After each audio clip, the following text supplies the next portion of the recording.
बहुत बड़ा बहुत बड़ा लोचा हो गया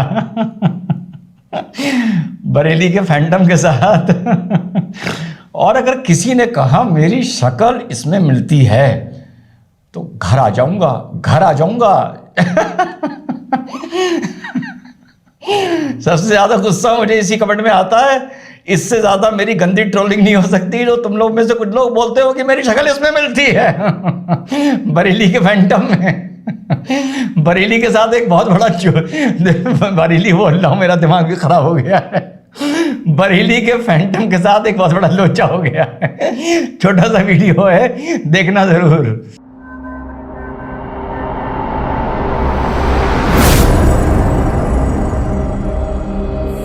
हेलो नमस्कार सत श्री अकाल अस्सलाम वालेकुम, कैसे हैं जनाब। तो बरेली के फैंटम के साथ एक बहुत बड़ा लोचा हो गया। पहले देखो एक महीना पहले जो प्रेस कॉन्फ्रेंस की थी उसमें क्या बोल रहा था। दो किस्सों को जोड़ के चलता हूं ना, ऐसे में मजा आता है, कंटेंट अच्छा बनता है। तो देखो ये जब एक महीना पहले इसने हल्द्वानी और ज्ञानवापी को लेके जो प्रेस कॉन्फ्रेंस करी थी उसमें फैंटम के तेवर देखो, बड़ा मजा आया। सुनो, राजनीति की जा रही है, चुनावी फायदा हासिल करने के लिए 80-20 का खेल बनाया जा रहा है। और 2024 वो राम मंदिर पर जीतना चाहते हैं, 2027 यूपी का चुनाव वो ज्ञानव्यापी पर जीतना चाहते हैं, फिर 2029 का चुनाव वो मथुरा ईदगाह पर जीतना चाहते हैं। तो ये ऐसे उन्होंने 3000 की लिस्ट बनाई हुई है। इसीलिए कहते हैं कि हम 50 साल 100 साल हुकूमत करेंगे। लोगों के साथ ज्यादतियां हो रही है, देश को बर्बाद करने का काम किया जा रहा है, देश को खोखला बनाने का काम। तौकीर रजा बोल रहा है कि देश को खोखला बनाया जा रहा है। आगे सुनो, किया जा रहा है।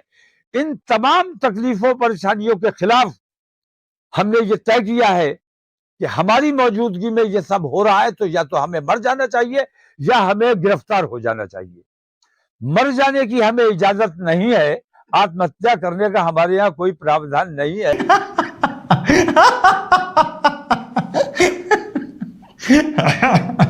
एक तो जो इसने शब्द इस्तेमाल किया उससे मुझे बड़ी हंसी आई कि आत्महत्या करने का हमारे यहाँ कोई प्रावधान नहीं है,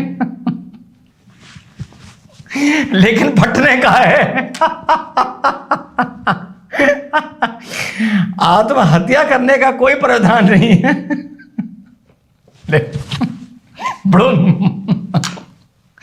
उसका प्रावधान है। आगे सुनो, इसलिए हमने ये तय किया है कि हम सामूहिक गिरफ्तारी देंगे और तब तक ये गिरफ्तारी हमारी चलती रहेगी जब तक ये अन्याय देश से खत्म नहीं हो। हमने ये तय किया है कि हम गिरफ्तारी देते रहेंगे। और एक और डायलॉग भी बीच में बोला था कि मुसलमान अल्लाह के अलावा किसी से नहीं डरता। ठीक। 2010 का एक बरेली का मामला है। 2010 में बरेली में दंगा हुआ था। दंगा भड़काने का इन पर आरोप था, लेकिन उसको मैनेज कर लिया गया था। फाइल कोर्ट में दबी हुई थी, कोर्ट में फाइल चलनी शुरू हो गई। इनका नाम साहब ने ऐड कर दिया और इनको सम्मन भेज दिया, फिर BW भेज दिया यानी बेलेबल वारंट भेज दिया, उसके बाद NBW भेज दिया यानी नॉन बेलेबल वारंट भेज दिया। यानी सुनहरा मौका था सुनहरा मौका था गिरफ्तारी देने के लिए। और इनके साथ माशाल्लाह 25-30 हजार लोग भी गिरफ्तारी देते।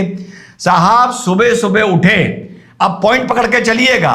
पहला पॉइंट, हम गिरफ्तारी देते रहेंगे और हमें खुला आजाद रहने की कोई जरूरत नहीं है, हम जेल में ही रहेंगे या हम मर जाएं। मरने का प्रावधान नहीं है तो हम जेल में रहेंगे। अब साहब ने कहा, भाई साहब ने सुन ली, इनकी इज्जत है बरेली में, तो साहब ने कहा भैया मैं तुम्हारे खिलाफ नॉन बेलेबल वारंट भिजवा देता हूं। मेरी नौकरी भी बची रहेगी और तुमने जो जुबान अपनी कौम को दी है उसका भी मान और सम्मान रह जाएगा। साहब ने NBW 2010 के ऑर्डर में इनको भिजवा दिया। सुबह सुबह साहब उठे, साहब ने फजर की नमाज पढ़ी। 2 गनर मिले हुए हैं इन्हें। अरे योगी जी क्या कर रहे हो, इन्हें 2 गनर मिले हुए हैं। एनीवे मुद्दा आज वो नहीं है। सुबह सुबह साहब ने फजर की नमाज पढ़ी और घर के पीछे से 9 तो 11 हो गए। चंपत, तौकीर रजा चंपत, अब पुलिस इधर से उधर दबिश मार रही है, ढूंढ रही है, दिल्ली जा रही है कि तौकीर रजा को आज पेश होना था कोर्ट में, और जो धाराएं इन पर लगी हैं संभवतः उसमें इनकी बेल नहीं होनी थी।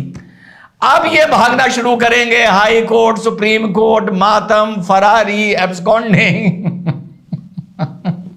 सारी घुस गई, सारी हेकड़ी घुस गई, गिरफ्तारी देंगे, सिर्फ अल्लाह से डरते हैं। लो, ऑन अ सीरियस नोट, डरते हो ना कानून से, फटती है ना कानून से, फटती है ना पुलिस के डंडे से, फटती है ना जेल जाने से, फटती है ना एनबीडब्ल्यू से।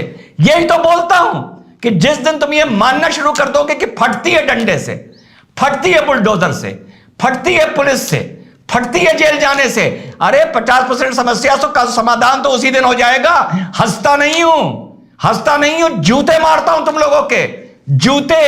अब बोलो तौकीर को जाके ना कि तुम तो अल्लाह से डरते थे, तो तेरी फटी क्यों?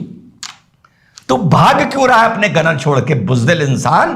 तो सिर्फ अल्लाह से डरता था ना, और कहता था कि हम तो गिरफ्तारियां देनी है, हम तो गिरफ्तारी देने के लिए, अब तो हम गिरफ्तारी ही देते रहेंगे। दे जाके गिरफ्तारी दे।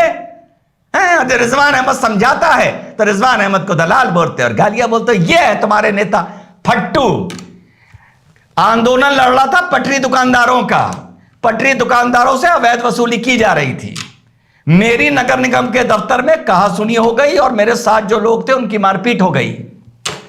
5 आदमियों के खिलाफ मुकदमा लिखा गया, 4 पटरी दुकानदारों के खिलाफ लिखा गया और एक रिजवान अहमद के खिलाफ लिखा गया।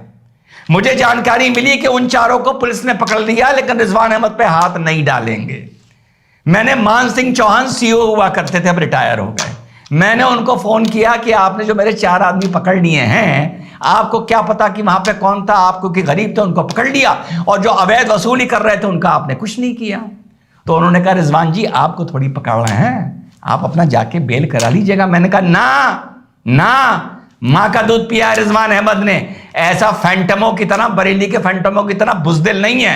मैं गया थाने, और थाने में मैंने एसओ से कहा कि या हम 4 को छोड़ो या मेरी गिरफ्तारी करो।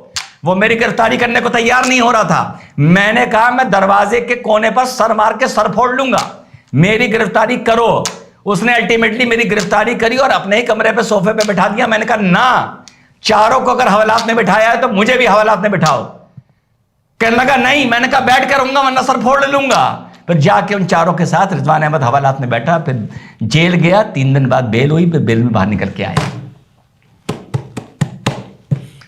बुज़दिलों, कायरों, कहना शुरू कर दो कि हम भी कानून से डरते हैं, लाठी से डरते हैं, पुलिस से डरते हैं। भीगी बिल्ली बना घूम रहा है, मेमड़ा बन के बना घूम रहा है ये 60 किलो का फैंटम बरेली का। और अगर बोला मेरी शक्ल उससे मिलती है तो देखना, एड्रेस दो, तुम्हारे घर आ जाऊंगा। बड़े बेशरम हो और बड़े डरपोक हो, बड़े डरपोक हो।